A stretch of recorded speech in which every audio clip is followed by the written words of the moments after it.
এই মুহূৰ্তত এক সংবাদ মাধ্যমত য'ত সাক্ষাৎ কৰিছিল, য'ত উপস্থিত আছিল বৰ্তমান য'ত আমাৰ দিছপুৰ সমষ্টিৰ বিধায়ক প্ৰদ্যুৎ বৰদলৈ, আৰু প্ৰদ্যুৎ বৰদলৈৰ বাবে বিজেপি কণাৰ লাখুটিৰ দৰে। আৰু বৰ্তমান কাৰাগতে আৰু প্ৰদ্যুৎ বৰদলৈ যি তেওঁৰ ৰাজনৈতিক জীৱন আৰু তেওঁ যি দিছপুৰৰ হৈ এইবাৰ নিৰ্বাচনত প্ৰতিদ্বন্দ্বিতা হ'ব, সেই বিষয়ে এক গভীৰ এক নিউজ 18ৰ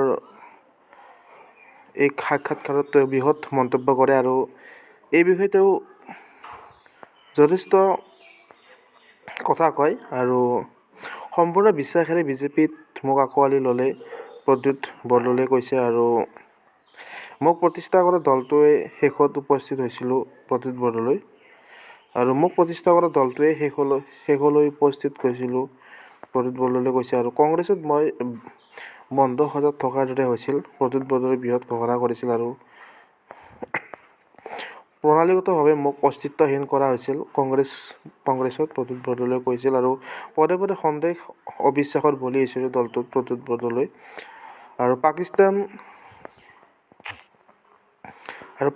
লিগ সন্দৰ্ভত গৌৰৱক অগ্নিপৰীক্ষা দিয়াৰ আহ্বান বৰদলৈৰ। আৰু প্ৰত্যেকে মোৰ নহয় নিজা পৰিচয় গঢ়াটো বিচাৰে প্ৰদ্যুৎ বৰদলৈ। সন্তানৰ সিদ্ধান্ত সন্তানক লোৱাৰ উপদেশ প্ৰদ্যুৎ বৰদলৈ। সম্পূৰ্ণ বিশ্বাসেৰে বিজেপিত মোক আঁকোৱালি ল'লে প্ৰদ্যুৎ বৰদলৈয়ে কৈছে। সম্পূৰ্ণ বিশ্বাসেৰে বিজেপিত মোক আঁকোৱালি ল'লে প্ৰদ্যুৎ বৰদলৈয়ে বৃহৎ মন্তব্য।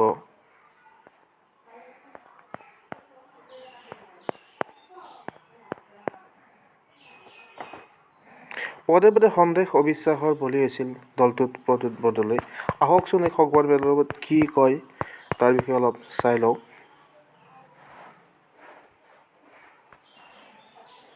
যেতিয়া সোমাইছিলোঁ তেতিয়া মই এই কথাটো এইকাৰণেই উনুকাইছোঁ, সেই সময়ত লোৱা এটা সিদ্ধান্ত আৰু আজিৰ জীৱনৰ ইমান দূৰ পৰিক্ৰমা মানে অতিক্ৰম কৰি পেলাই মই লোৱা সিদ্ধান্তৰ মাজত বহুত পাৰ্থক্য আছে। আজি মোৰ আচলতে মালৈ মনত পৰিছে। সেই সময়ত মই ইণ্ডিয়ান অইল কৰ্পৰেশ্যনত মেনেজমেণ্ট কাডাৰত মই জইন কৰিলোঁ। কৰি পেলাই মোক বম্বেত, দিল্লীত, জয়পুৰত এইবিলাকত ট্ৰেইনিঙত প্ৰবেশ্যনত পঠিয়াই তাৰপিছত মোক ডিগবৈলৈ পঠিয়াই দিলে। আমাৰ ঘৰ মাৰ্ঘেৰিটাত। ডিগবৈতেই পাহাৰৰ ওপৰত সৰু সৰু কিছুমান বাংলো আছে, এই আগৰ চাহাবেই বনাই থৈ যোৱা, তাৰে শ্বিলং ৰোড বুলি কয়। শ্বিলং টিলাত মোক এটা সৰু তেতিয়া মই চাকৰিত সোমাইছোঁ এজন বেচেলৰ, কিন্তু তাত মই গাড়ী ঘোঁৰা একেবাৰে ফ্ৰী ফাৰ্নিছ বাংলো তাত মই আছিলোঁ।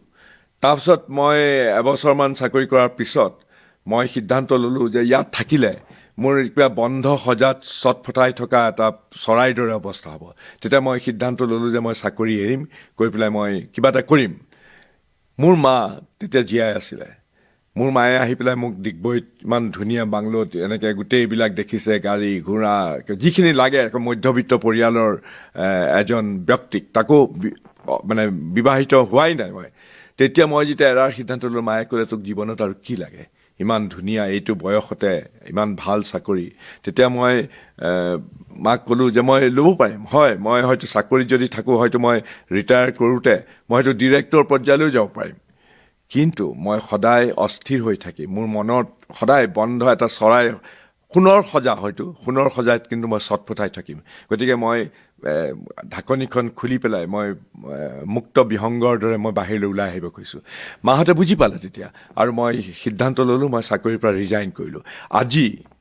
আজি সেই একেটা অনুভৱ মই কংগ্ৰেছ এৰাৰ আগতে হৈছিল। অৱশ্যে কংগ্ৰেছত মই এটা কথা স্পষ্টভাৱে কৈছোঁ, কোনো দ্বিধাহীনভাৱে মই এটা কথা কৈছোঁ, জীৱনত মোৰ ব্যক্তিত্ব বিকাশত কংগ্ৰেছ দলে যিটো অৱদান আগবঢ়াইছে আৰু বিশেষকৈ মই যিটো প্ৰতিষ্ঠা পাইছোঁ, আজি তুমিয়েই কৈছা যে মই চৰ্চিত এজন ব্যক্তি ৰাজনৈতিক জীৱনত, সামাজিক জীৱনত।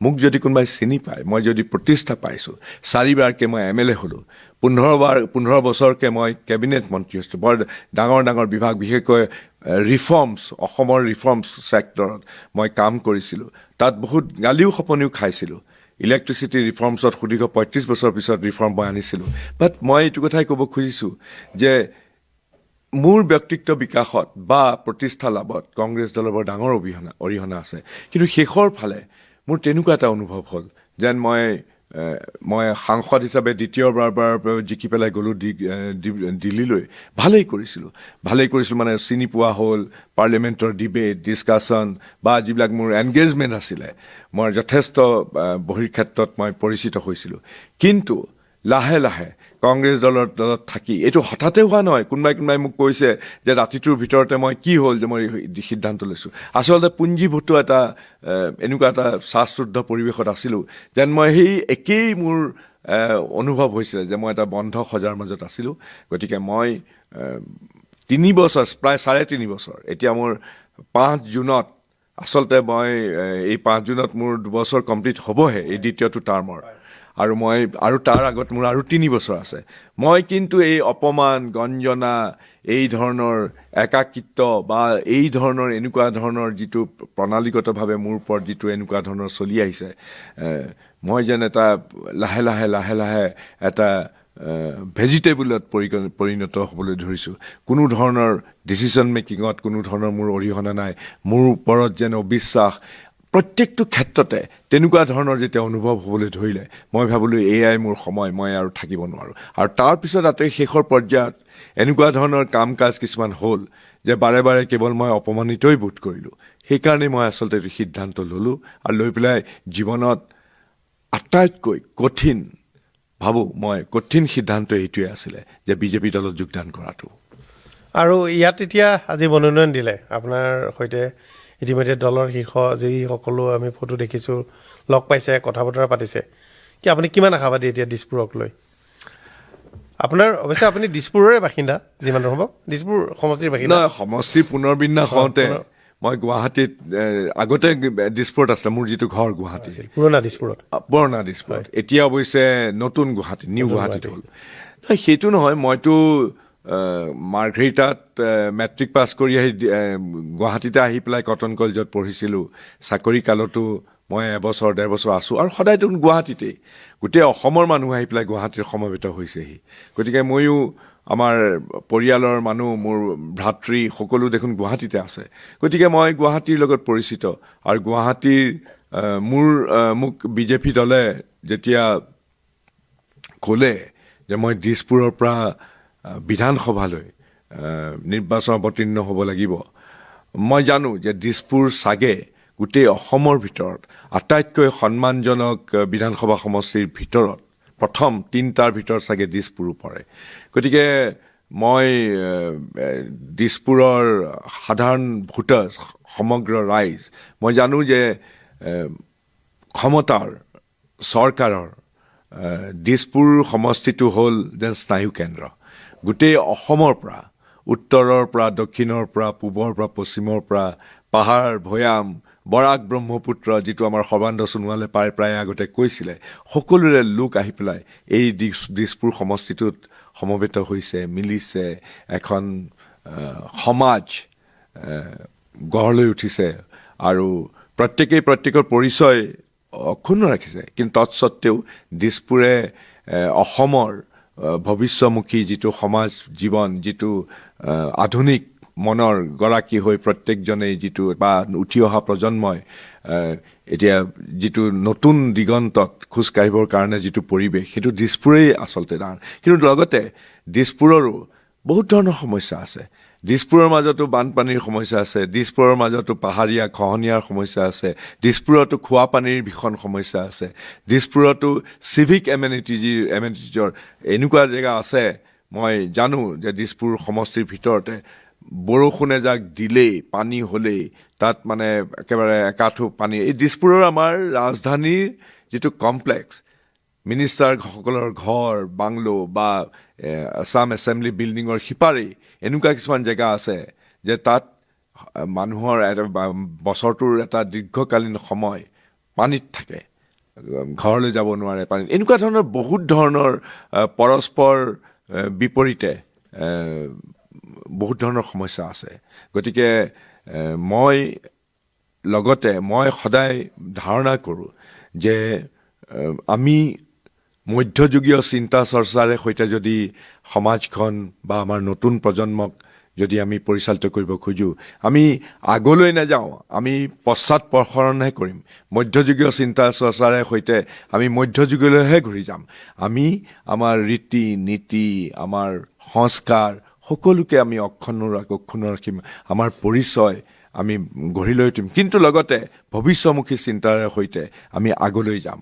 মই ভাবোঁ যে দিছপুৰ তাৰ বাবে বৰ উপযুক্ত এটা প্লেটফৰ্ম।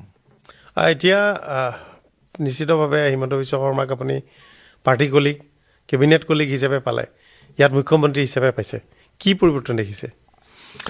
মই এটা কথা অকপতে ক'ব খুজিছোঁ, আমাৰ মাননীয় মুখ্যমন্ত্ৰী ডক্টৰ হিমন্ত বিশ্ব শৰ্মাক এতিয়াতো মই নহয়, সেই তেতিয়াই আমি একেলগে কংগ্ৰেছ দলত কাম কৰিছিলোঁ। মোৰ মনত আছে 1996 চনত হিমন্ত বিশ্ব শৰ্মাই হিতেশ্বৰ শইকীয়াৰ লগত তেতিয়া খুব ঘনিষ্ঠ আছিলে। মই চাকৰি বাকৰি এৰি পেলাই মই গুৱাহাটীত ৰাজনীতিৰ পথাৰখনত ভৰি দিলোঁ। গুৱাহাটীত আহি পেলাই মই নিজে নিজৰ ভৰিত থিয় দিবৰ কাৰণে ছেল্ফ এমপ্লয়েড প্ৰফেশ্যনেল হিচাপে মোৰ ব্যৱসায় মই আৰম্ভ কৰিলোঁ 96 চনতে, তাৰ আগতে 3 বছৰমানৰ আগতেই। আৰু তেতিয়া মই তেওঁক পাইছোঁ, তাৰপিছত সংগঠনৰ কামত পাইছোঁ মই সদায়। আৰু তাৰপিছত 2001 চনত আমাৰ চৰকাৰ হ'ল। চৰকাৰত মই প্ৰথমতে মন্ত্ৰীসভাত সোমালোঁ। মই সোমোৱাৰ 1.5 বছৰমানৰ পিছতে হিমন্ত বিশ্ব শৰ্মা মন্ত্ৰীসভাত সোমালে। কিন্তু তাৰ পিছৰ কালছোৱাত আমি একোজন সতীৰ্থ হিচাপে, কেবিনেট কলিগ হিচাপে আমি কাম কৰিছিলোঁ। দুৰ্যোগৰ মাজেৰে যোৱা গতি কৰা সেই সময়ৰ কিমান বিভীষিকাময় দিনবিলাক পাৰ হৈ পেলাই অসমত তেতিয়া চৰকাৰ গঠন হ'ল। আৰু তেতিয়া আমি এই কনফ্লিক্ট ৰিজলিউশ্যনৰ কাৰণে অসমখনক এইবিলাক পৰিস্থিতিৰ পৰা মুক্ত কৰিবৰ কাৰণে আমি দুয়ো, আমাৰ আৰু অন্য কলিগো আছিলে, মুখ্যমন্ত্ৰী তৰুণ গগৈৰ নেতৃত্বত আমি বহুত ধৰণৰ কিছুমান বেলেগ বেলেগ কাৰ্যসূচী লৈছিলোঁ, একেলগে কাম কৰিছিলোঁ। কিন্তু মই সদায় এটা কথা মন কৰিছিলোঁ যে হিমন্ত বিশ্ব শৰ্মা এজন অত্যন্ত সৃজনীসুলভ চিন্তাৰে ভৰপূৰ এজন ব্যক্তি আৰু অফুৰন্ত কৰ্মস্পৃহা। তেওঁৰ যেন নুশুলেও পাৰে, আমি নোৱাৰোঁ, আমি ক্ষুদ্ৰ নৰমনিচ, কিন্তু তেওঁ এনেকুৱা ধৰণেৰে সৈতে কাম কৰিব পাৰে, এনেকুৱা উদ্যমৰে সৈতে কাম কৰিব পাৰে। আৰু এই গোটেই তেওঁৰ যিটো কৰ্মস্পৃহা, তেওঁৰ যিটো কাম কৰাৰ যিটো প্ৰক্ৰিয়া, সেইটোৱে আচলতে বহুত ধৰণৰ গুণগত পৰিৱৰ্তন সাধিব পাৰে। দীঘলীয়া সম্পৰ্ক তিতাকেহাও আছে কিজানি? নহয়, পৰিয়ালত থাকিলেও কেতিয়াবা তিতাকেহাৰ সম্পৰ্কটো হয়। হিমন্ত বিশ্ব শৰ্মাৰ লগত মই এইটো কথা নকওঁ যে মোৰ এটা বৰ মধুৰ সম্পৰ্ক আছিলে। তেওঁৰ কিন্তু মোক সদায় আমাৰ মাজত এনেকুৱা ধৰণৰ সম্পৰ্কও নাছিলে যে ইজনে সিজনৰ বিৰুদ্ধে আমি কুৎসা ৰটনা কৰিছোঁ, ইজনে সিজনৰ বিৰুদ্ধে কিবা ষড়যন্ত্ৰত লিপ্ত হৈছোঁ। হয়, একেখন ৰাজনীতিৰ পথাৰত বেলেগ বেলেগ ধৰণে ব্যক্তিত্ব থাকিলে অনুগামী বাঢ়ে বা বেলেগ বেলেগ ধৰণেৰে কাম কৰাৰ ক্ষেত্ৰত কেতিয়াবা হয়তো মনোমালিন্য হয়, এইটো খুব স্বাভাৱিক। কিন্তু মই এটা কথা ক'ব পাৰোঁ, সেই সময়তো মোৰ হিমন্ত বিশ্ব শৰ্মাৰ প্ৰতি সদায় যিটো কয় এটা খুব ৰেচপেক্টেবল এটিটিউড আছিলে। মই জানো যে তেওঁ যদি তেওঁৰ নিজৰ কাম কৰাৰ গোটেই প্ৰক্ৰিয়াটো, স্পৃহাটো যদি গঠনমূলক কামত ব্যৱহাৰ কৰে, তেতিয়াহ'লে অসমখন সঁচা কথা ক'বলৈ গ'লে নতুন ৰূপত আমি একেলগে মিলি সজাই পৰাই লোৱাত আমাৰ কোনো ধৰণৰ বাধা হ'ব নোৱাৰে। গৌৰৱ গগৈ যদি সভাপতি নহ'লহেঁতেন প্ৰদেশ কংগ্ৰেছৰ, আপুনি ওলাই আহিবলগীয়া পৰিস্থিতিৰ সৃষ্টি নহ'লহেঁতেন নেকি? দুইটাইহেঁতেন? চাওক, মই গৌৰৱ গগৈৰ পিতৃ তৰুণ গগৈ ডাঙৰীয়াৰ লগত কাম কৰিছিলোঁ। তৰুণ গগৈ ডাঙৰীয়াৰ তেতিয়া মোৰ মনত পৰে 2001 চনত, মই 2001 চনৰ আগতে মইতো 4বাৰ বিধায়ক হৈছিলোঁ। 2000 চনত তৰুণ গগৈ ডাঙৰীয়া অসম প্ৰদেশ কংগ্ৰেছ কমিটিৰ সভাপতি। আমি তেতিয়া 2001 চনত, মানে তেতিয়া প্ৰফুল্ল মহন্তৰ চৰকাৰ আছিলে, গুপ্ত হত্যা আছিলে, আলফা আছিলে, চালফা আছিলে, সমান্তৰাল শাসন ব্যৱস্থা আছিলে, আৰ্মি আছিলে, সাধাৰণ নিৰীহ মানুহৰ ওপৰত বিভিন্ন ধৰণে অত্যাচাৰ হৈছিলে। সেই সময়ত আমি এটা পৰিকল্পনা কৰিছিলোঁ আৰু তেতিয়া তৰুণ গগৈ ডাঙৰীয়াই মোক বিশেষভাৱে দায়িত্ব দিছিলে। মই তেতিয়া 2001 চনত আমি যেতিয়া বিধানসভা নিৰ্বাচনলৈ যাম, তেতিয়া তাৰ এটা ৰূপৰেখা, মানে এটা এজেণ্ডা, আমি কেনেকৈ আগবাঢ়ি যাম, মেনিফেষ্টো নহয়, এজেণ্ডা তৈয়াৰ কৰিবৰ কাৰণে মোক দায়িত্ব দিছিলে। আৰু তেতিয়াই মই ইকনমিক এজেণ্ডা তৈয়াৰ কৰিছিলোঁ যে কংগ্ৰেছ পাৰ্টি যদি 2001 চনত যদি ক্ষমতাত আহে, আমি বিধ্বস্ত অৰ্থব্যৱস্থাটো পুনৰ নিৰ্মাণ কৰি পেলাই অসমক কেনেকৈ আগুৱাই লৈ যাম, কেনেকৈ আমি কৰ্মসংস্থান সৃষ্টি কৰিম, কেনেকৈ আমি সাধাৰণ পৰিয়ালৰ উপাৰ্জনৰ নতুন নতুন দিহা দিম, তেনেকুৱা ধৰণৰবিলাক আমি সন্নিৱিষ্ট কৰিছিলোঁ।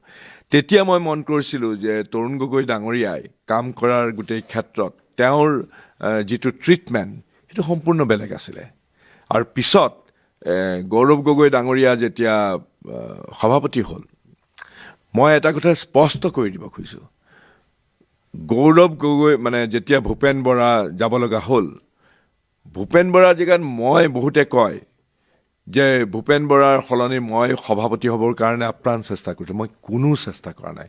মই কেতিয়াও কোনো পদবীৰ কাৰণে দিল্লীত কোনোবা নেতাৰ দুৱাৰে দুৱাৰে টুকুৰিয়াই মই কেতিয়াও ঘূৰা নাই। মই কেতিয়াও দিল্লীক কোৱা নাই যে মোক অমুকটো দিয়া, তমুকটো দিয়া।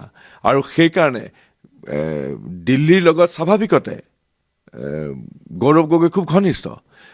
মই কংগ্ৰেছ দলত এনেকুৱা ধৰণৰ মই কথা কেতিয়াও কোৱা নাই যে মই দলীয় শৃংখলাবোধ সদায় মানি চলোঁ। সেইকাৰণে মই সেই সময়ত, তুমিও সাংবাদিক আছিলা, তোমালোকে যেতিয়া বহুত ধৰণৰ কথা উলিয়াবলৈ চেষ্টা কৰা যে কি হৈছে, কিন্তু তুমি যদি ভালকৈ অলপ পিছলৈ ঘূৰি চোৱা, মই কেতিয়াও কোনো দলীয় এনেকুৱা ধৰণৰ কথা, এনেকুৱা ধৰণৰ মানে কোনো ধৰণৰ ইনফৰ্মেশ্যন মই কেতিয়াও দিয়া নাই যিটোৱে দলৰ ক্ষতি কৰে বা দলৰ ভাৱমূৰ্তিত ক্ষতি কৰে। মই সদায় দলটোক, দলৰ নেতৃত্বক ৰক্ষণাবেক্ষণ দিছিলোঁ। আজিও মোক বহুতে সুধিছে যে কংগ্ৰেছ দলটো কিয় এৰি থৈ আহিলে, মোক সুধিছে যে আপোনাৰ ছেড ষ্টৰী কিহৰ কাৰণে এৰি থৈ আহিল, যে আঙুৰবিলাক টেঙা কাৰণে নেকি? মই বোলো নহয়, মুঠেই নহয়। এতিয়াও আচলতে মই লোকৰ বদনাম কোৱা বা লোকৰ এনেকুৱা ধৰণৰ কথা কোৱাটো মই কেতিয়াও পচন্দ নকৰোঁ। আজিও মোৰ ধাৰণা যে হয়, চবৰে কাম কৰাৰ যিটো ষ্টাইল সেইটো বেলেগ বেলেগ ধৰণৰ হয়। তৰুণ গগৈদেৱৰ বেলেগ আছিলে, গৌৰৱ গগৈৰ বেলেগ আছিলে। তৰুণ গগৈদেৱে দায়িত্ব দিছিলে 2001 চনৰ সময়ত। সেই সময়ত মোৰ মনত পৰে, তেওঁৰ লগত চিলভিউছ কনপান আছিলে, লিডাৰ অফ অপজিশ্যন। তেতিয়াতো আমি অপজিশ্যনত আছিলোঁ। তাৰপিছত শৰৎ বৰকটকী ডাঙৰীয়া আছিলে, পৱন সিং ঘাটোৱাৰ ডাঙৰীয়া আছিলে, আৰু মই কনিষ্ঠ আছিলোঁ। আমাক ডেলিগেশ্যন কৰিছিলে, সম্পূৰ্ণ বিশ্বাস কৰিছিলে। আনকি কিবা এটা বস্তুত আমাক বিশ্বাসত লৈ পেলাই কথাবিলাক বেকত কৰিছিলে, নিজৰ মাজতে আলোচনা কৰিছিলে যে এনেকৈ কৰিলে কেনেকুৱা হ'ব, কেনেকৈ কৰিলে। এটা পাৰফেক্ট মেনেজেৰিয়েল টীম আছিলে, আৰু সেই টীমটোৰ লিডাৰ আছিলে তৰুণ গগৈ ডাঙৰীয়া। তাৰপিছত গৌৰৱ গগৈ যেতিয়া সভাপতি হ'ল, মোক বহুতে কৈছিলে, আৰু আমাৰ কংগ্ৰেছ দলৰ তেতিয়া দলীয় উচ্চ নেতৃত্বই মোক কৈছিলে যে একেলগে আমি থাকিব লাগে, কাৰণ এনেকুৱা ধৰণৰ ধাৰণা যে কংগ্ৰেছ দলত নেতাসকল কেইবাটাও গোটত বিভক্ত, বহুধা বিভক্ত। গতিকে এটা ইউনাইটেড ফেচ কৰিবৰ কাৰণে কহেচিভ ৱেত আমি যাতে সুসংহতভাৱে আমি যাতে আগবাঢ়ি যাব পাৰোঁ। গতিকে আমাৰ সেই সময়ৰ, মইতো এতিয়াতো নাই কংগ্ৰেছ দলৰ উচ্চ নেতৃত্বই কৈছে যে আমি গ'লে একেলগে এখন বাছত একেলগে যাম, একেলগে কথা ক'ম, একেলগে ডিচিশ্যন মেকিঙত থাকিম, এটা কালেক্টিভ লিডাৰশ্বিপ। আৰু মই ক'লোঁ যে মই নিশ্চয় গৌৰৱ গগৈ নেতা হ'ল, গৌৰৱ গগৈৰ নেতৃত্বত মোৰ কোনো ধৰণৰ মনত কোনো দ্বিধা নাই। তেওঁ APCCৰ প্ৰেছিডেণ্ট, গতিকে তেওঁৰ নেতৃত্বতে আমি আগবাঢ়ি যাম। আৰু মই কৈছোঁ যে আমি একেলগে যাম, একেলগে আমি 2026 নিৰ্বাচনত আগবাঢ়িম। কিন্তু তুমিহে তোমাৰ ফালৰ পৰা কথাটো ক'লা, সিফালৰ পৰাতো তাৰ এটা সম্পূৰ্ণভাৱে তেনেকুৱা ৰেচিপ্ৰকেল এটা ধাৰণা হ'ব লাগিব। কিন্তু মই অনুভৱ কৰিলোঁ যে প্ৰত্যেক ক্ষেত্ৰতে যেন এই যিটো অপেননেছ নিজৰ মাজতে, সেইটো একেবাৰে নাই। মই ক'ব খোজা নাই, কাৰণ মোৰ এইটো মন নাযায় যে মই এতিয়া কংগ্ৰেছ দল এৰি থৈ আহিলোঁ, গতিকে কংগ্ৰেছ দলত মই কি মোৰ ৰাতি সহ্য হৈছিলে হাই বিয়ৈ কৰি বিলাপ কৰিবৰ কাৰণে মোৰ অকণো ইচ্ছা নাই। কিন্তু এইটো কথা ঠিক যে মোক বাৰে বাৰে অৱনমিত কৰা হৈছিলে, আঘাত কৰা হৈছিলে, অপমানিত কৰা হৈছিলে, আৰু সেইটো বহুতেও জানে। আৰু শেষ পৰ্যায়ত মই সিদ্ধান্ত ল'লোঁ যে যদিও মোৰ সাংসদ হিচাপে আৰু প্ৰায় 3.5 বছৰ নহ'লেও 3 বছৰ 4 মাহমান মোৰ বাকী আছিলে, মই ভাবিলোঁ যে মই সেই বন্ধ সজাত আৰু আবদ্ধ হৈ চটফটাই থাকিব নোৱাৰোঁ। মই ওলাই যাম ইয়াৰ পৰা। ওলাই গৈ ল'লোঁ মই এটা কঠিন সিদ্ধান্ত ল'লোঁ। এতিয়া মই আৰু পিছলৈ ঘূৰি নাচাওঁ, এতিয়া মই আগলৈ যাম আৰু মই কাম কৰিম। আৰু মোক এইটো আশ্বস্ত কৰিছে বিজেপি দলৰ উচ্চ নেতৃত্বই, অসমৰ মুখ্যমন্ত্ৰী ডক্টৰ হিমন্ত বিশ্ব শৰ্মায়ো মোক কৈছে, মই কৈছোঁ যে মই বিজেপি দলত যদি যোগদান কৰিছোঁ কোনো ধৰণৰ চৰ্ত নোহোৱাকৈ যোগদান কৰিছোঁ। মই কোনো পূৰ্ব চৰ্ত নোহোৱাকৈ সাংসদৰ পদ ত্যাগ কৰি পেলাই বিজেপি দলত যোগদান কৰিছোঁ। এই টিকেট লাগিব এনেকুৱা কথা একো কোৱা নাই? ধৰণৰ কথাই মোক কোৱা নাই। আৰু মই আনকি বহুতে কৈছে যে আপুনি মন্ত্ৰী হ'বৰ কাৰণে কৰিছে, মই এইটো কথা স্পষ্ট কৰিছোঁ, মোৰ কোনো ধৰণৰ পূৰ্ব চৰ্ত নোহোৱাকৈ মই বিজেপি দলত যোগদান কৰিছোঁ। কিন্তু এটা কথাই মই কৈছোঁ, মই ডক্টৰ হিমন্ত বিশ্ব শৰ্মাক লগ পাইছোঁ এনেকৈ মুখামুখিকৈ যোগদান কৰাৰ আগতে।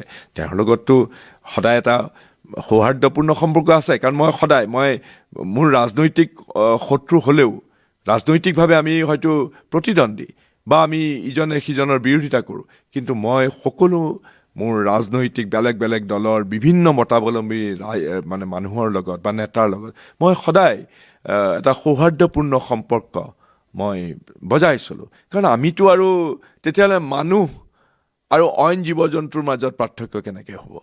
গতিকে মই ভাবোঁ যে আমি শিক্ষা দীক্ষা লৈ পেলাই আমি কি দৃষ্টান্ত থাকি দিম? আমি দেখা পালে যে এনেকৈ যিটো কথা কয় আস্তিন কুচাই এনেকৈ লৈ পেলাই একেবাৰে ৰঙা চকু দেখুৱাই যে এনেকৈ ফেপেৰি পাতি ধৰে, মই সেইটো সংস্কাৰত বিশ্বাসী নহয়।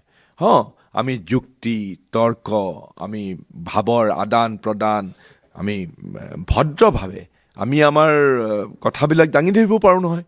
ষ্টুডিঅ'ত তোমালোকৰ টক শ্ব'বিলাকত যি ধৰণৰ চিঞৰাৰ প্ৰতিযোগিতা হয়, সেই চিঞৰাৰ প্ৰতিযোগিতা যেতিয়া আৰম্ভ কৰিলে অৰ্ণৱ গোস্বামীয়ে, তাৰপিছত তোমালোকৰ আমাৰ অসমৰ মিডিয়াই যেতিয়া আৰম্ভ কৰিলে, মই তেতিয়াই সিদ্ধান্ত, মনত আছেনে যে মই আৰু কেতিয়াও এনেকুৱা ধৰণৰ টক শ্ব'বিলাকত যে এনেকৈ পেনেল বহি থাকিব, ইজনে সিজনক একেবাৰে ধমকি দিব, হেৰি দিব, এইটোত মই কেতিয়াও বিশ্বাসী নহয়। মই তাৰ পৰা সদায় আঁতৰি আহিলোঁ। আৰু মই টেলিভিশ্যনৰ তেনেকুৱা ধৰণৰ টক শ্ব'ত তুমি যদি মনত পেলাব পাৰা মই বাদেই দিলোঁ। মই গতিকে সেইটো সংস্কাৰৰ সেইটো ষ্টাইলত মই বিশ্বাসী নহয়। গতিকে মোৰ বহুত ধৰণৰ মতবিৰোধ হ'ব পাৰে, মতবিৰোধটো পৰিয়ালৰ মাজতো থাকে, কিন্তু আমি একেলগে থাকিব নোৱাৰোঁ নেকি? আমি ভদ্ৰভাৱে আমি কথা বতৰা পাতিব নোৱাৰোঁ নেকি? কিন্তু সেইটো মই সদায় মানি চলিবলৈ চেষ্টা কৰোঁ। গতিকে হিমন্ত বিশ্ব শৰ্মাক মই বিজেপি দলত যোগদান কৰাৰ আগতে এটাই কৈছিলোঁ যে মই খালী মোৰ যিটো আত্মসন্মান, যিটো যোৱা কেইবছৰমানত বিশেষকৈ ডাক্তৰ শশী থাৰুৰক যেতিয়া মই কংগ্ৰেছ দলৰ অৰ্গেনাইজেশ্যনেল ইলেকশ্যনত সাংগঠনিক নিৰ্বাচনত যেতিয়া মই ডাক্তৰ শশী থাৰুৰৰ তেওঁ সভাপতি পদত প্ৰতিদ্বন্দ্বিতা কৰিছিলে মল্লিকাৰ্জুন খাৰ্গেৰ বিৰুদ্ধে, আৰু মই তেতিয়া ডাক্তৰ শশী থাৰুৰ মোৰ বন্ধু মানুহ, গতিকে তেওঁক মই প্ৰস্তাৱক আছিলোঁ। আৰু শশী থাৰুৰক অকল প্ৰস্তাৱকেই নহয়, এমুঠিমান আমি কংগ্ৰেছ দলৰ ভিতৰত, কাৰণ একাষৰীয়া হৈ গ'লোঁ আমি, মই সমগ্ৰ উত্তৰ পূৰ্বাঞ্চলত ডাক্তৰ শশী থাৰুৰৰ সপক্ষে মই নিৰ্বাচনী চলাইছিলোঁ, আটাইখন ৰাজ্যলৈ গৈছিলোঁ, একেবাৰে সবলভাৱে নিৰ্বাচনী প্ৰচাৰ চলাইছিলোঁ কংগ্ৰেছ দলৰ ভিতৰত। আৰু 1100 ভোট আমি উত্তৰ পূৰ্বাঞ্চলৰ 8খন ৰাজ্যৰ পৰা পাবলৈ সক্ষম হৈছিলোঁ। আৰু সেইটোৱে স্বাভাৱিকতে কংগ্ৰেছ দলৰ যিটো উচ্চ নেতৃত্ব, তেওঁলোকৰ লাগিলে যে এই মানুহটো দেখোন শশী থাৰুৰক সভাপতি পাতিবৰ কাৰণে কাম কৰিছিলে। স্বাভাৱিকতে তাৰপিছত মুখেৰেতো নকয়, তোমাক যদি কাটিবলৈ যায় মুখেৰে কৈ নাকাটে। ৰাজনীতিত তুমি জানাই, তোক চাই ল'ম এনেকুৱা ধৰণৰ কথাটো নকয়, কিন্তু মনে মনে এনেকুৱা ধৰণৰ কৰে যে লাহে লাহে লাহে লাহে যেন দলটোৰ ভিতৰত মই অপ্ৰাসংগিক হৈ পৰিছোঁ। অপ্ৰাসংগিক হ'লেও কোনেও বাধা দি ৰাখিব নোৱাৰে, কিন্তু প্ৰত্যেক ক্ষেত্ৰতে যে দায়িত্বৰ পৰা অব্যাহতি দি অপমানিত কৰি এটা বৰ একেধৰণে এটা চিম্ফনী অৰ্কেষ্ট্ৰাৰ দৰে কণ্ডাক্টৰে এনেকৈ কৰিব, ইফালে ভায়লিন বাজিব, ইফালে কৰিব, ইফালে চিটাৰ বাজিব, ইফালে তাবলা বাজিব, এনেকুৱা ধৰণে যাতে সন্মিলিতভাৱে যেন আক্ৰমণ কৰিছে, এনেকুৱা এটা মোৰ ভাৱ হ'ল। কিন্তু মই মূৰ তুলি থিয় হৈ তাত মই কাম কৰাৰ এটা পৰিৱেশ বিচাৰিছিলোঁ আৰু নিজৰ সৰ্বস্ব 100% মই কংগ্ৰেছ দলৰ কাৰণে দিবলৈ চেষ্টা কৰিছিলোঁ, নোৱাৰিলোঁ। কাৰণ মই বাৰে বাৰে যেতিয়া অপমানিত হ'বলৈ আৰম্ভ কৰিলোঁ আৰু যেতিয়া দেখিলোঁ যদি মই এনেকৈ থাকোঁ 3 বছৰ মই পাৰ কৰি দিম সাংসদ হিচাপে, 2029 চনলৈকে মই সম্পূৰ্ণ অপ্ৰাসংগিকেই নহয়, এই কালচোৱাত মই চটফটাই মানসিক দ্বন্দ্বত ভুগি পেলাই মই হয়তো ডিপ্ৰেশ্যনত যাবগৈ লাগিব। তেতিয়া ভাবিলোঁ যে নহয়, মই সিদ্ধান্ত ল'ব লাগিব আৰু সিদ্ধান্ত মই ল'লোঁ। এই সময়ছোৱাত এতিয়া মূল কথা হ'ল যে আপুনি বিজেপিলৈ আহিল, পুত্ৰয়ো কংগ্ৰেছৰ প্ৰাৰ্থিত্ব প্ৰত্যাহাৰ কৰিবলগীয়া হ'ল। গতিকে আপোনালোক দুয়োজনৰে দুটা দিশত ৰাজনৈতিকভাৱে এটা ক্ষতি হ'ল, যদিও আপুনি এতিয়া প্ৰতিদ্বন্দ্বিতা কৰিছে। চাওক, মই সেইটোৱে কৈছোঁ, জীৱনৰ পাকঘূৰণি যে কেতিয়াবা ইমান হৃদয় বিদাৰক হ'ব পাৰে বা ইমান কঠিন হ'ব পাৰে, সেইটো মই নিজে দেখিছোঁ। আৰু মোৰ বেয়া লাগে এইকাৰণে আজি যলৈকে যাওঁ মোক তোমালোকৰ মিডিয়াৰ মানুহে সোধে যে আজিও সুধিছে যে আপোনাৰ পুত্ৰৰ লগত অহা নাই নেকি। মোৰ কথাটো খুব স্পষ্ট, আমি সৰুৰে পৰা মোৰ ভাৰ্যা, মোৰ পত্নী, পৰিবাৰ, আমি মই যেতিয়া প্ৰথমবাৰ MLA হৈছিলোঁ তেতিয়া মোৰ প্ৰতীকৰ মানে আমাৰ বৰপুত্ৰৰ বয়স মাত্ৰ 3 বছৰ আছিলে। ভূপেন বৰাই ইউথ কংগ্ৰেছৰ প্ৰেছিডেণ্ট আছিলে। মই যেতিয়া নমিনেশ্যন দিবলৈ গৈছোঁ, ভূপেন বৰাই এনেকৈ কোলাত এনেকৈ লৈ পেলাই প্ৰতীকক লৈ গৈছিলে নমিনেশ্যনৰ দিবলৈ যোৱা সেই শোভাযাত্ৰাটোত। সেইবাৰ মই MLA হ'লোঁ, প্ৰথম MLA হ'লোঁ। গতিকে এটা ৰাজনৈতিক পৰিয়ালতেতো জন্ম হ'ল। তাৰ কেইবছৰমানৰ পিছতে মই আকৌ মিনিষ্টাৰ হ'লোঁ, হোম মিনিষ্টাৰ আছিলোঁ প্ৰথম কালচোৱাত। গতিকে হঠাতে জীৱনৰ গোটেইবিলাক সলনি হৈ গ'ল আৰু ক্ষমতাৰ যিটো সোৱাদ, সেই ক্ষমতাৰ সোৱাদ চাৰিওফালে আমাক যেন বেৰি ধৰিলে।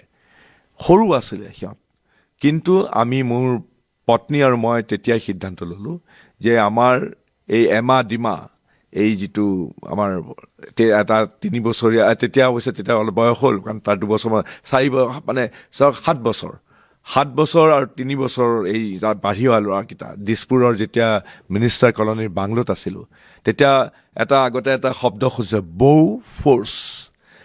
ফ'ৰ্চ মানে বৌৰ লগত হঠাতে কিছুমান এনেকুৱা ধৰণৰ দেৱৰ আহি যাব, এনেকুৱা ধৰণৰ আহি যাব যে তোমাৰ অগোচৰে অজানিতে এই সৰু সৰু কথা ল'ৰাকেইটাক কোলাত লৈ পেলাই কোনোবাই চকলেট কিনি দিয়া মানুহৰ অভাৱ নহ'ব। তোমাৰ অজানিতে দামী পুতলা কিনি আনি পেলাই সিহঁতক প্ৰেজেণ্ট দিবলৈ অভাৱ নহ'ব। সিহঁতৰ বাৰ্থডে পাতিব বুলি কৰি পেলাই একেবাৰে দামী প্ৰেজেণ্ট দি পেলাই এনেকুৱা ধৰণৰ কৰি পেলাব। সেইবিলাকৰ পৰা আমি সিদ্ধান্ত লৈছিলোঁ। আমি সেইকাৰণে তোমাক মই আজি কৈছোঁ, কেতিয়াবা মই কিতাপ লিখিলে মই এইবিলাক লিখিম যে আমাৰ ল'ৰা দুইটাৰে কোনো ধৰণৰ বাৰ্থডে চেলিব্ৰেশ্যনে আমি কৰা নাছিলোঁ। মই হোম মিনিষ্টাৰ আছিলোঁ, মোৰ চৰকাৰী বাহন কেইবাখনো আছিলে।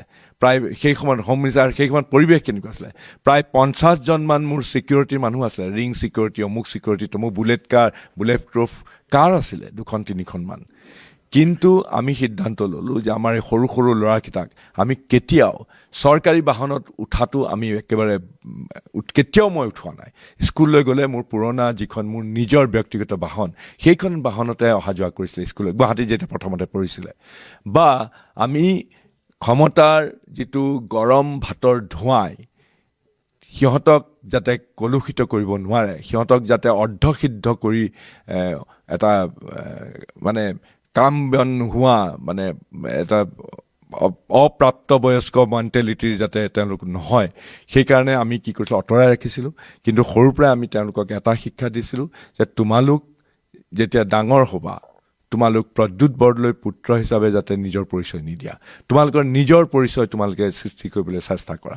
সেইকাৰণে আমি সৰুৰ পৰা দুইটাকে আমি নিজৰ সিদ্ধান্ত ল'বৰ কাৰণে আমি উদগনি জনাইছিলোঁ। মই এই কথাখিনি এইকাৰণেই কৈছোঁ যে আজিৰ এই জীৱনৰ পাকঘূৰণিত যিটো নতুন এটা টাৰ্ণিং পইণ্টত মই যেতিয়া যিদিনাখন মই বিজেপি দলত যোগদান কৰিছোঁ আৰু দিল্লীত, তেতিয়া কথাটো শুনি পেলাই প্ৰতীকে নিজে কাম কৰি আছিলে মাৰ্ঘেৰিটাত, স্বাভাৱিকতে উদ্গ্ৰীৱ হৈ পেলাই দৌৰ মাৰি আহিলে দিল্লীলৈ। মই যাম ওলাই পেলাই। তেতিয়া মই এইটো কথাই কৈছোঁ যে সৰুৰ পৰা তোমালোকক ইণ্ডিপেণ্ডেণ্টলি নিজৰ ডিচিশ্যন নিজে ল'বলৈ, নিজৰ ভৰিত নিজে থিয় দিবৰ কাৰণে আমি শিকাইছোঁ।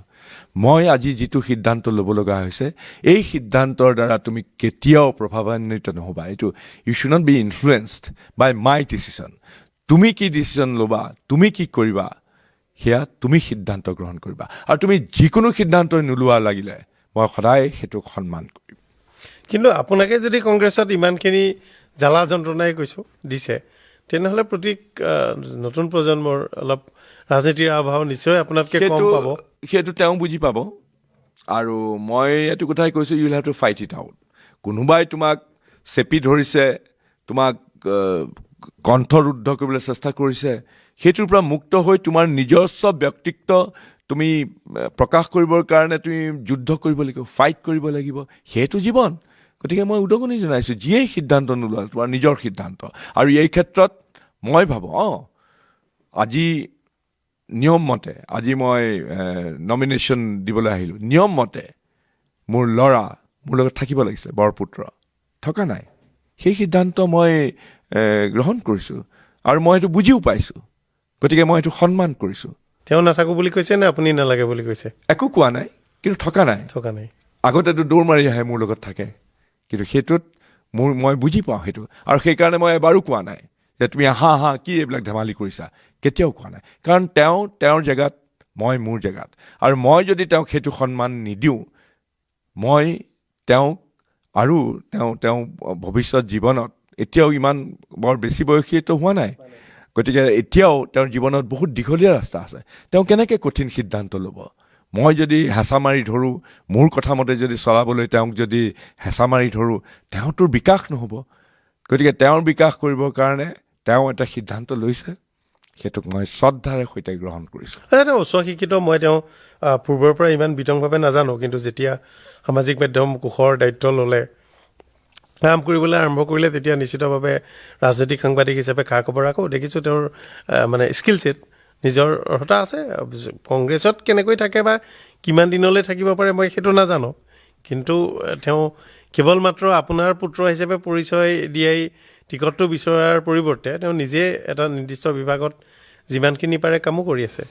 পৰাগ, মই জানে মই তেওঁক মাৰ্ঘেৰিটাত টিকেট দিবৰ কাৰণে, মোৰ পুত্ৰ MLA কৰিবৰ কাৰণে, MP কৰিবৰ কাৰণে মই কেতিয়াও কোনো কংগ্ৰেছৰ উচ্চ নেতৃত্বৰ একেবাৰে মুঠা ফুটা নেতাকো গৈ পেলাই কেতিয়াও কোৱা নাই। মই জানো যে প্ৰতিভা কেতিয়াও লুকাই নাথাকে। পিতৃৰ পৰিচয়েৰে পুত্ৰই যদি নিজৰ পৰিচয় কৰিব যায়, তেওঁ বিফল হ'ব।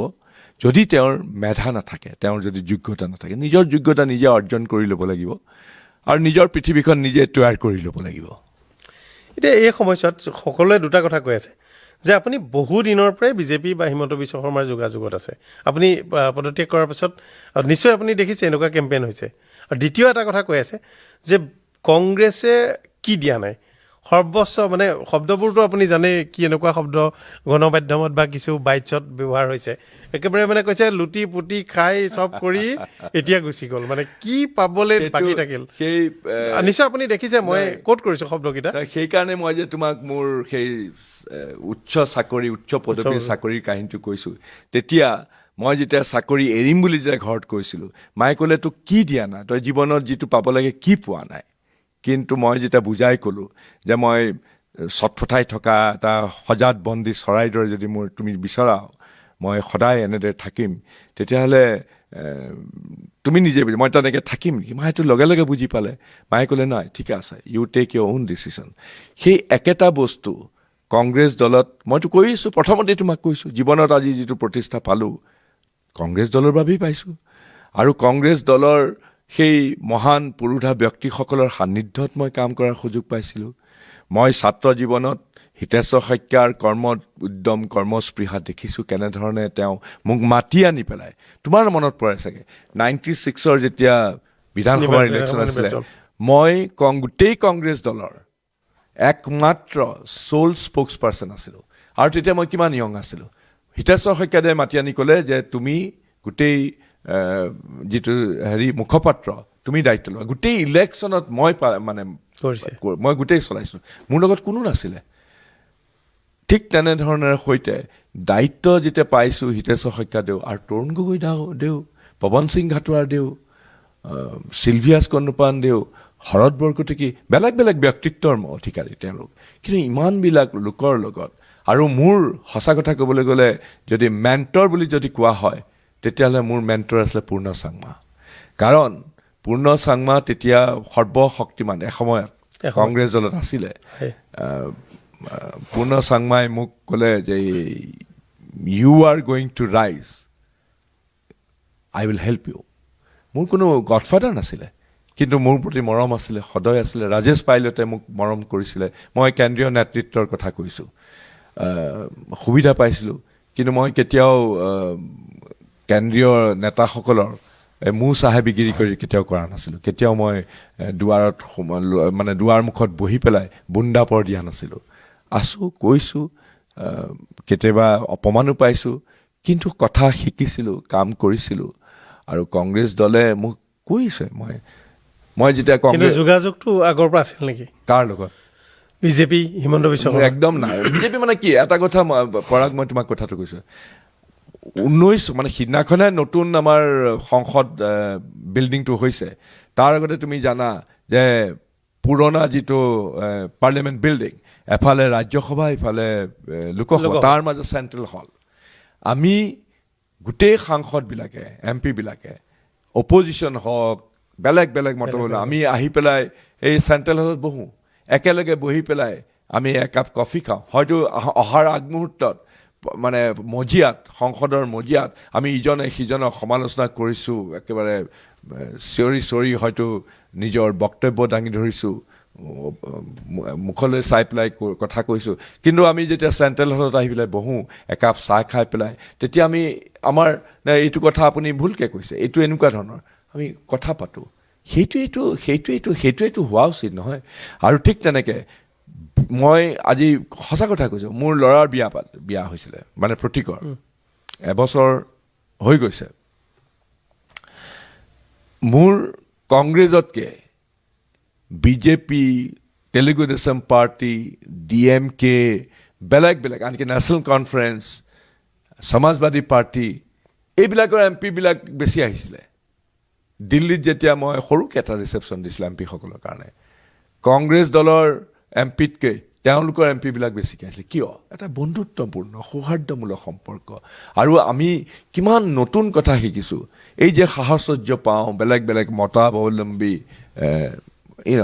আৰু দিল্লীৰ সংসদ এজন সাংসদ মহাসাগৰ আৰু কিমান কথা মই MLA 4বাৰটো MLA আছিলোঁ ইমান হোমৱৰ্ক মই কেতিয়াও কৰা নাছিলোঁ MLA থকা পাছত যেতিয়া মই MP হৈ পেলাই যেতিয়া মই দিল্লীলৈ গ'লোঁ ৰাতিয়ে দিনে এটা বিষয়ত হস্তক্ষেপ কৰাৰ আগতে কথা কোৱাৰ আগতে ৰাতিয়ে দিনে হোমৱৰ্ক কৰিছিলোঁ গৱেষণা কৰিছিলোঁ কথা পাতিছিলোঁ নতুন নতুন তথ্য সংগ্ৰহ কৰি পেলাই এটা টীম গঠন কৰি পেলাই আমি কামত আগবাঢ়িছিলোঁ যদি চিনচিয়াৰ নহয় যদি হোমৱৰ্ক নকৰোঁ আমি কেনেকৈ আমি নিজৰ এটা যিটো পৰিচয় সেইটো আমি অক্ষুণ্ণ ৰাখিম সেইকাৰণে মই কৈছোঁ যে জীৱনৰ প্ৰত্যেকটো ক্ষেত্ৰতে আৰু মই সদায় ভাল ছাত্ৰ আছিলোঁ নতুন পৰিৱেশত নতুন হেৰিত মই বহুত কথা নাজানিব পাৰোঁ কিন্তু শিকি লওঁ বিজেপি দলতো মই শিকি ল'ম কিন্তু যোগাযোগ হৈ থাকিছিল নে নহয় মই সেইটো কথাই কৈছোঁ হিমন্ত বিশ্ব শৰ্মাক দূৰৰ পৰাই তেওঁ মুখ্যমন্ত্ৰী হোৱাৰ পিছত মই তেওঁৰ ওচৰলৈ কেতিয়াও কিবা ফেভাৰ বিচাৰি এইটো ট্ৰেন্সফাৰ এইটো পষ্টিং কোনোবা বিষয়া কোনোবা কিবা কৰি সাধাৰণতে মানুহে যিটো যায় মই কেতিয়াও তেওঁৰ ওচৰলৈ যোৱা নাই কেতিয়াও তেওঁৰ দিছপুৰত অফিচত গৈ পেলাই কিবা আৰ্জি লৈ পেলাই মই যোৱা নাই দূৰৰ পৰাই সসম্ভ্ৰমে দূৰৰ পৰাই পৰ্যবেক্ষণ কৰিছিলোঁ তেওঁ মোক কৰিছিলে কিন্তু দিল্লীলৈ যাওঁতে তেওঁ প্ৰথম যেতিয়া মুখ্যমন্ত্ৰী হৈ পেলাই দিল্লীলৈ গৈছিলে শৰৎ সিঙৰ দিনৰ পৰা এটা পৰম্পৰা আছিলে হৰত সিঙৰ দিনৰ পৰা কি পৰম্পৰা আছিলে, যেতিয়া দিল্লীত যেতিয়া অধিৱেশন চলি থাকে পাৰ্লিয়ামেণ্টৰ, মুখ্যমন্ত্ৰীজন যেতিয়া অসমৰ মুখ্যমন্ত্ৰীজন যেতিয়া দিল্লীলৈ যায়, তেওঁ কি কৰে, গোটেই এমপিসকলক, অসমৰ এমপিসকলক মাতি পেলাই কথা বতৰা কয় যে আমাৰ চৰকাৰে এনেকুৱা ধৰণৰ কাম কৰিব খুজিছে, এনেকুৱা ধৰণৰ। সেইটো এটা পৰম্পৰা। সেই পৰম্পৰা শৰৎচন্দ্ৰ সিংহই চলাইছিলে, গোলাপ বৰবৰাদেৱেও চলাইছিলে, হিতেশ্বৰ শইকীয়াই চলাইছিলে, তৰুণ গগৈ চলাইছিলে, আৰু হিমন্ত বিশ্ব শৰ্মাই এইটো জানে। গতিকে মই কংগ্ৰেছৰ MP নগাঁৱৰ পৰা জিকি যোৱাৰ পিছত, তেওঁ 2021 হৈছে মুখ্যমন্ত্ৰী। 2021 যেতিয়া তেওঁ গৈছে, আমাৰ পাৰ্লিয়ামেণ্টৰ অধিৱেশন চলি আছে, তেওঁ অসম হাউচত এটা ডিনাৰ দিলে, কাৰণ তেওঁ সেই পৰম্পৰাটো জানে, চবকে মাতিছে। তেতিয়া ৰিপুণ বৰা সভাপতি আছিলে, গৌৰৱ গগৈ MP আছিলে, মই আছিলোঁ, আব্দুল খালেক আছিলে, অজিত ভূঞাদেউ আছিলে, মানে অপজিশ্যনৰ। বাকীতো BJPৰ MP সকল আছেই, আমি সকলো গৈছিলোঁ।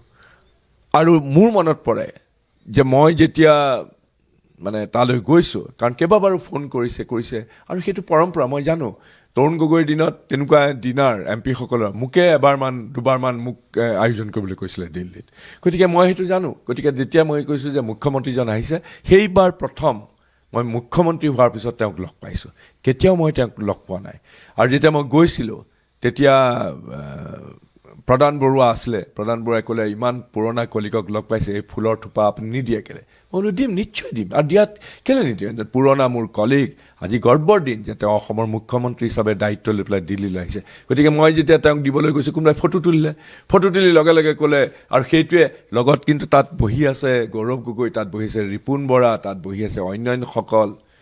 কিন্তু মই যে ফুলৰ থোপাটো দিলোঁ, সেইটোকে প্ৰচাৰ কৰিলে। আৰু তেতিয়াৰ পৰা ক'লে, আজি মই শুনিছোঁ বোলে হেৰিয়েও, আমাৰ এতিয়া মোৰ প্ৰতিদ্বন্দ্বী আমাৰ মীৰা বৰঠাকুৰে কৈছে বোলে, ফুলৰ থোপা লৈ পেলাই মানে মনে মনে হিমন্ত বিশ্ব শৰ্মাৰ লগত যোগাযোগ কৰি আছে। ফুলৰ থোপা মোৰ এজন প্ৰাক্তন সতীৰ্থক মুখ্যমন্ত্ৰী হৈ পেলাই যোৱাৰ পিছত মই দিছোঁ। তাত কি গৰ্হিত কাম কৰিলোঁ? কিন্তু সেইটোক লৈ পেলাই অপপ্ৰচাৰ কৰিছে। অপপ্ৰচাৰ মানে এইটো কৌশলগত ৰাজনৈতিক প্ৰচাৰো হ'ব পাৰে। সেই সময়ত তোমালোকৰ বেলেগ বেলেগ পৰ্টেল থাকে, এইবিলাক কৰে, প্লান্টেড ষ্টৰিজো বহুত হয়। কিন্তু সেইটো লৈ পেলাই মই পৰোৱা নাই। কিন্তু মই কেতিয়াও নিজৰ বিবেক, কিন্তু আজি ঘটনাৰ পাকচক্ৰত পৰি, আৰু যেতিয়া মই অপমানিত বোধ কৰি পেলাই যেতিয়া কংগ্ৰেছ দলৰ পৰা পদত্যাগ কৰাৰ সিদ্ধান্ত ল'লোঁ, তেতিয়া মোৰ পুৰণা সতীৰ্থ ডক্টৰ হিমন্ত বিশ্ব শৰ্মাই মোৰ লগত যোগাযোগ কৰিছে, হয়। কিন্তু সেয়া মই কৈছোঁ নহয়, এই গোটেই সময়ছোৱাত তেওঁ BJP দল 2015 চনত গ'ল। তাৰ আগতে তেওঁৰ যিটো বিসম্বাদী কাৰ্যকলাপ অসমত কংগ্ৰেছৰ দিনত যেতিয়া তৰুণ গগৈৰ বিৰুদ্ধে চলিছিলে, মই কিন্তু তৰুণ গগৈৰ লগতে আছোঁ সদায়। আমাৰ বেছিভাগ কেবিনেট কলিগ, আমাৰ MLA হিমন্ত বিশ্ব শৰ্মাৰ পক্ষত গুচি গ'ল তেতিয়াই কংগ্ৰেছত থকা দিনতে। কিন্তু মই শিলৰ দৰে তৰুণ গগৈদেউৰ লগত থাকি, তৰুণ গগৈদেউৰ যিটো মানে হিমন্ত বিশ্ব শৰ্মাৰ বিসম্বাদী কাৰ্যকলাপৰ বিৰুদ্ধে মই তৰুণ গগৈৰ লগত আছিলোঁ। আজি মই হিমন্ত বিশ্ব শৰ্মাৰ লগত আছোঁ, সেইটো পাৰ্থক্য। বৰ দীঘলীয়া এই যাত্ৰা। কিন্তু ৰাজনৈতিক মানে ক্ষেত্ৰখনত আপুনি ভৰি দিয়াৰ পাছত 2001 চন মানৰ পৰাও বা তাৰ আগতো এইটো চৰ্চা হৈছে যে আপুনি এদিন দলৰ সভাপতিও হ'ব, এদিন মুখ্যমন্ত্ৰী আসনতো বহিব পাৰিব। বহুতৰ প্ৰত্যাশা আছিল। তৰুণ গগৈ ডাঙৰীয়া এটা সময়ত ভাবিছিল তেনেকৈ, এতিয়াও ভাবে বিভিন্নজনে, বিভিন্ন আশা আছে। আপোনাৰ ব্যক্তিগত আশা?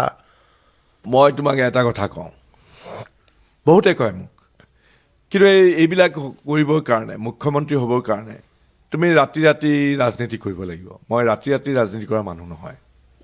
মই কাৰোবাৰ বিৰুদ্ধে চক্ৰান্ত কৰি, কাৰোবাৰ বিৰুদ্ধে মই একেবাৰে দল পকাই তেনেকুৱা ধৰণৰ কাম কৰাত বৰ সিদ্ধহস্ত নহয়। কাৰণ চব গুণটো আৰু মোৰ নাই।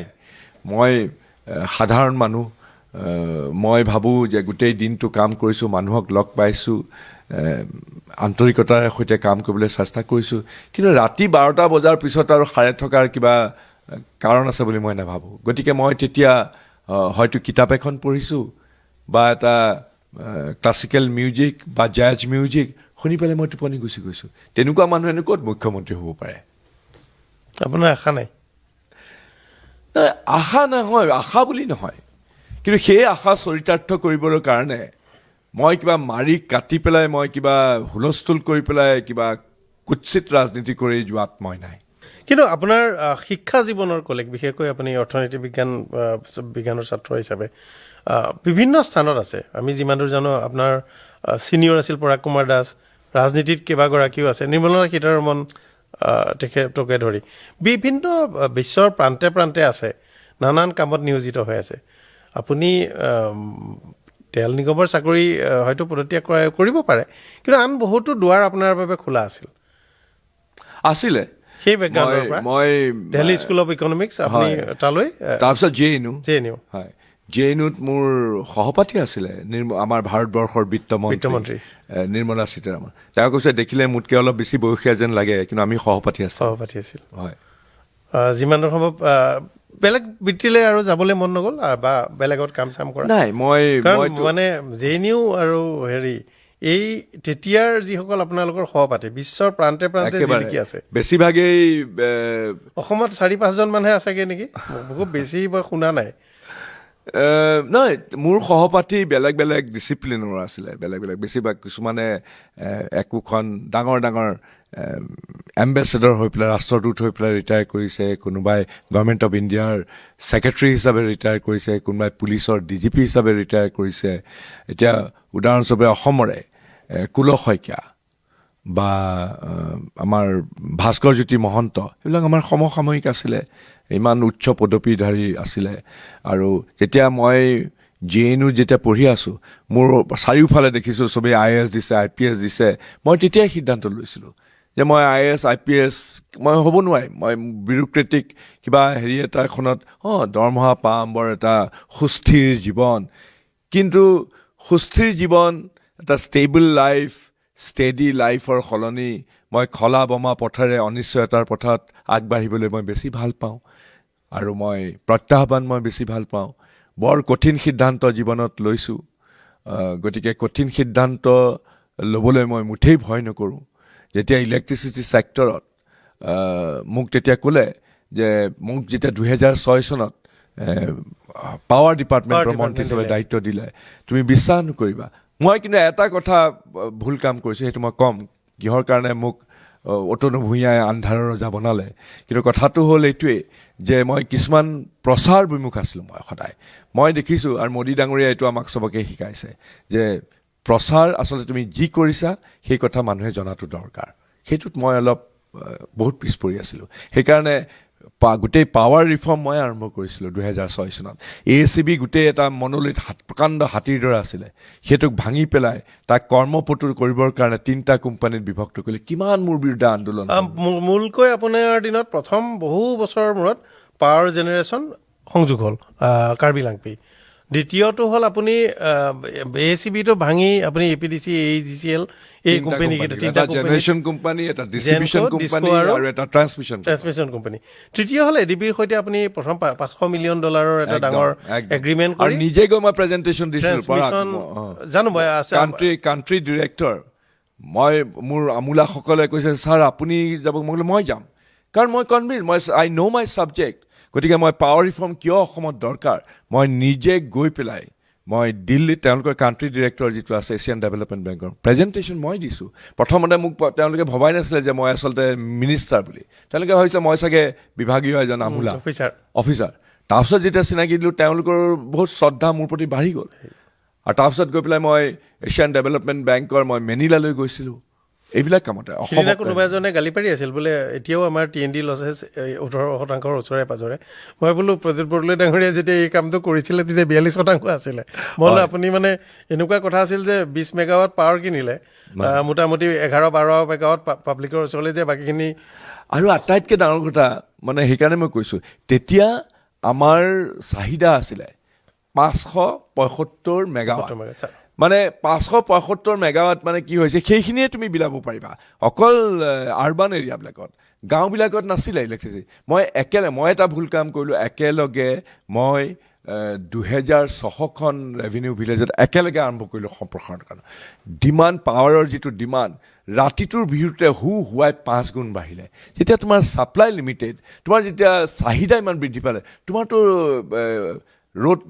লোড শ্বেডিং হ'বই। কিমান মই মানে তেতিয়া ককৰ্থনা গঞ্জনা পাইছিলোঁ কিন্তু সেই সময়ত যিটো মই সম্প্ৰসাৰণ কৰিলোঁ গোটেই ইলেক্ট্ৰিচিটি কেৰিং কেপাচিটিটো বিনিয়োগ কৰি পেলাই সেইটো নকৰা হ'লে আজিতো হাহাকাৰ অৱস্থা হ'ল কিশোৰ শক্তিমন্ত্ৰীসকল অলপ মানে তেওঁলোক কিছু ক্ষেত্ৰত ভালো হ'ল নেশ্যনেল গ্ৰিডৰ সংযুক্ত হ'ল গতিকে পাৱাৰ ইভাকুৱেশ্যন আমালৈ অনা বা আমি দিয়া দুইটা বৰ সহজ হৈ গ'ল তেতিয়া অলপ জটিলতা আছিলে এইটো স্বীকাৰ কৰিব লাগিব কিন্তু এই কাৰ্যকালত মন্ত্ৰিত্ব কাৰ্যকালত শক্তি বিভাগত আপোনাক যি মানে সমালোচনা হ'ল সেইটোৱে চাগৈ আটাইতকৈ প্ৰত্যাহ্বানমূলক নে আৰু আটাইতকৈ প্ৰত্যাহ্বান মই সেইকাৰণে কৈছোঁ মই যে পিছলৈ গৈ মই তেতিয়া কি কাম কৰিছোঁ সেইটো আচলতে তেতিয়াতো ইমান ছ'চিয়েল মিডিয়া নাছিল আৰু ময়ো এইবিলাকত খুব বেছি গুৰুত্ব দিয়া নাছিলোঁ আচলতে সেইবিলাক কথা যদি মই দাৰৰ বাতৰি দ্বাৰে যদি মানুহক যদি জনাই থাকিলোহেঁতেন মোক চাগে ইমান সমালোচনা নকৰিলেহেঁতেন আপুনি ASEAN car rally Stilwell পথৰ কাৰণে আপুনি কাম কৰিছিলে চাহ খণ্ডৰ কাৰণেও আপোনাৰ দিনতে ভাল কেম্পেইন চলিছে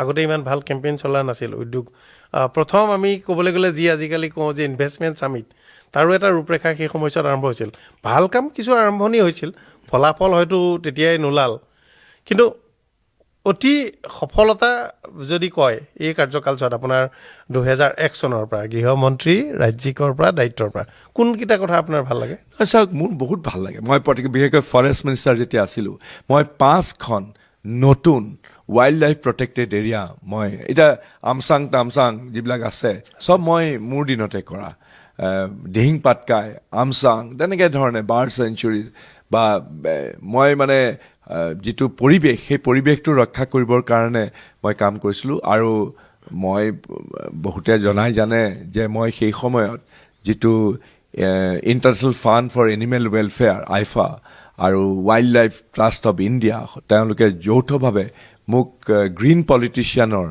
এৱাৰ্ড দিছিলে তেতিয়া মানে মই পৰিৱেশ ৰক্ষা কৰাত ইক'লজি ৰক্ষা কৰাত বন্যভূমি আৰু বন্যপ্ৰাণী ৰক্ষা কৰাৰ ক্ষেত্ৰত যিটো ভূমিকা লৈছিলোঁ গড় মানসত নাইকিয়া হৈ গৈছিলে যেতিয়া মই ফৰেষ্ট মিনিষ্টাৰ হ'লোঁ তেতিয়া ৰাইনো ভিজনটো কৰিলোঁ কৰি পেলাই আমাৰ যিটো গড় যিবিলাক আছিলে সেইবিলাকক হেলিকপ্টাৰে ট্ৰেংকুলাইজ কৰি পেলাই মানসত এৰিলোঁ আজি মানসত যে ইমান গড় আছে সেইবিলাক ট্ৰান্সলোকেট কৰাইছিলোঁ মই তেতিয়া বহুতে সমালোচনা কৰিছিলে মোক কিন্তু মানসতো পশ্চিম সেই সময়ত আন্দোলনৰ সময়ত চবেই মাৰি পেলালে শূন্য হৈ গৈছিল সেইবিলাকত সম্প্ৰসাৰণ হ'ল আৰু 2005 চনত যেতিয়া কাজিৰঙাই যেতিয়া শতবাৰ্ষিকী পালন কৰিছিলে তেতিয়া ইউনেস্কোই এইটো সন্মান দিছিলে যে sanctuaries greatest success story in conservation বুলি দিছিলে মানে সেইবিলাক বস্তু ভাবি পেলাই ভাল লাগে তিতা কেঁহা কোনটো কথাৰ দুখ থাকি গ'ল বা মনটো বেয়া লাগে নহয় মোৰ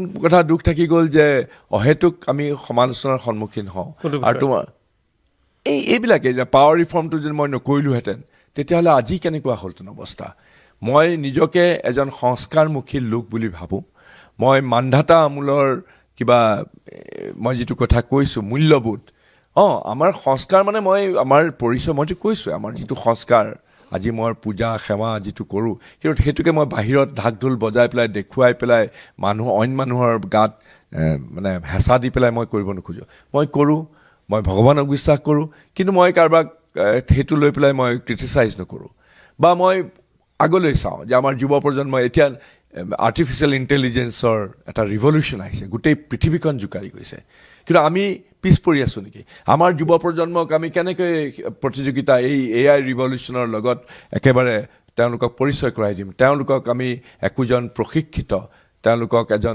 একোজন উঠি অহা প্ৰজন্মৰ নতুন যুগৰ সন্ধান আমি কেনেকৈ দিম সেইবিলাক আমি কাৰ্যকলাপ কৰিব লাগিব আৰু সেইবিলাক কাৰ্যকলাপ কৰাৰ পৰিৱেশ মই ভাবোঁ মই ডক্টৰ হিমন্ত বিশ্ব শৰ্মাই নিজেও এজন বৰ আধুনিক মনৰ গৰাকী গতিকে মই ভাবোঁ যে আমি এটা খুব ভাল যুগলবন্দী কৰিব পাৰিম গৌৰৱ গগৈৰ পাকিস্তান সংযোগ মানে তেওঁৰ পত্নীৰো সংযোগৰ বিষয়টোক লৈ SITৰ প্ৰতিবেদন সম্পৰ্কত আপুনি এটা মন্তব্য কৰিছে অলপতে কিন্তু মই ভাবোঁ যে সেইটোত আৰু কিছু স্পষ্টতা থকা উচিত কি ভাবে আপুনি নহয় মই এইটো কথাই কৈছোঁ মই এটা উদাহৰণ দিছোঁ যে আমাৰ জীৱনত বহুত ধৰণৰ মানুহ লগ পাওঁ আহি পেলাই হাঁহি পেলাই এনেকৈ ফটোখন তুলিব পিছত গম পাওঁ তেওঁ চোৰ ডকাইত আমিতো নাজানো এতিয়া গৌৰৱ গগৈৰ বিৰুদ্ধে যিটো অভিযোগ ওলাইছে মোৰ মনত যিটো আপোনাপুনি যিটো ভাৱ হয় যে তৰুণ গগৈৰ পুত্ৰ এজন উচ্চ শিক্ষিত এজন মেধাসম্পন্ন তেওঁ বাৰু এনেকুৱা কাম কৰিবনে গতিকে মই এইটো অমূলক বুলি ভাবোঁ।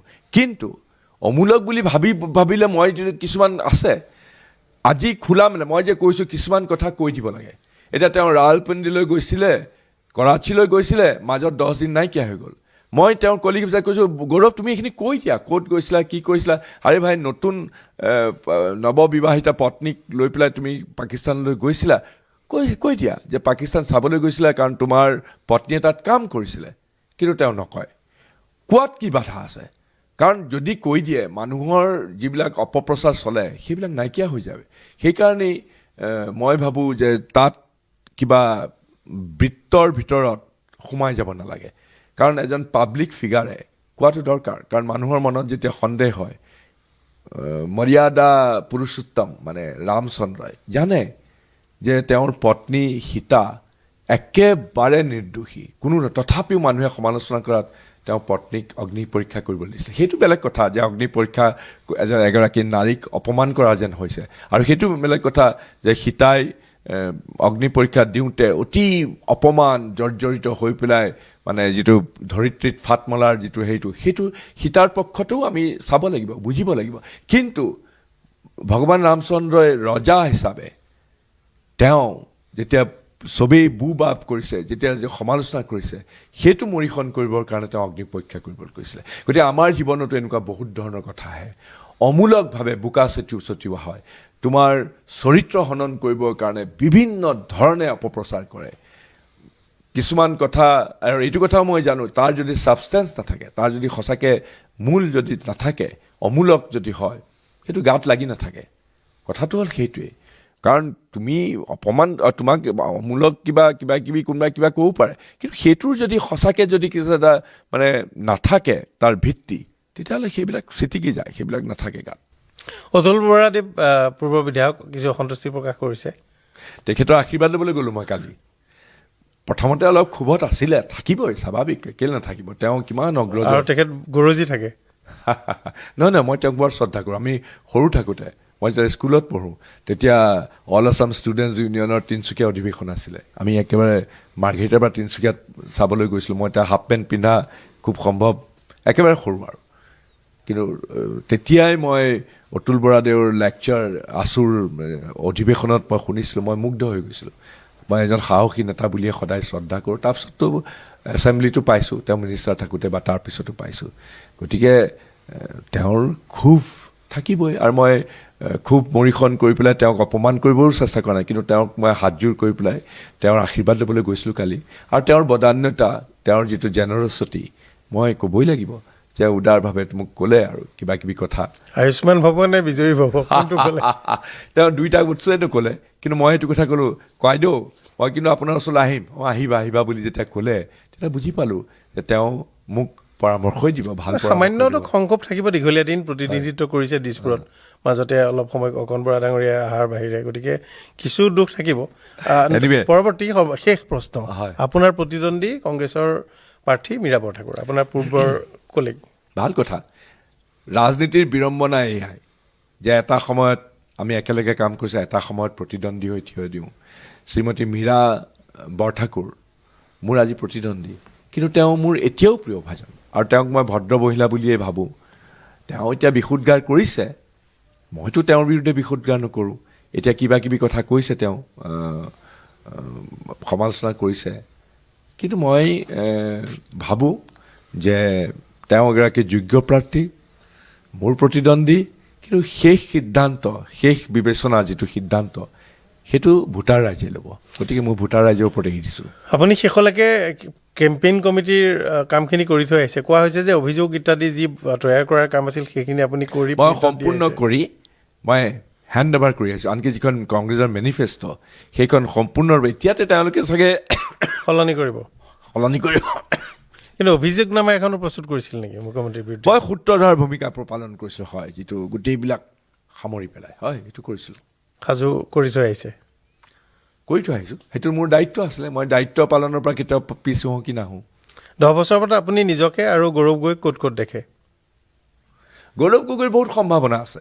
আৰু আপুনি নিজকে ক'ত দেখে? মই মূৰ তুলি পেলাই আত্মসন্মান বজাই মোৰ ব্যক্তিত্ব যিটো কয় যে ব্যক্তিত্ব বিকাশৰ অবিৰত যাত্ৰাত মই যাত্ৰী হিচাপে আগলৈ চাম, পিছলৈ নাচাওঁ, আগলৈ চাম। ধন্যবাদ জনালোঁ আৰু আগন্তুক নিৰ্বাচনৰ বাবে শুভেচ্ছা জনালোঁ। ইমানখিনি সময় দিয়াৰ বাবে নিউজ 18 অসম নৰ্থ ইষ্টৰ পৰিয়ালৰ পৰা আপোনালৈ ধন্যবাদ থাকিল। থেংক ইউ পৰাগ।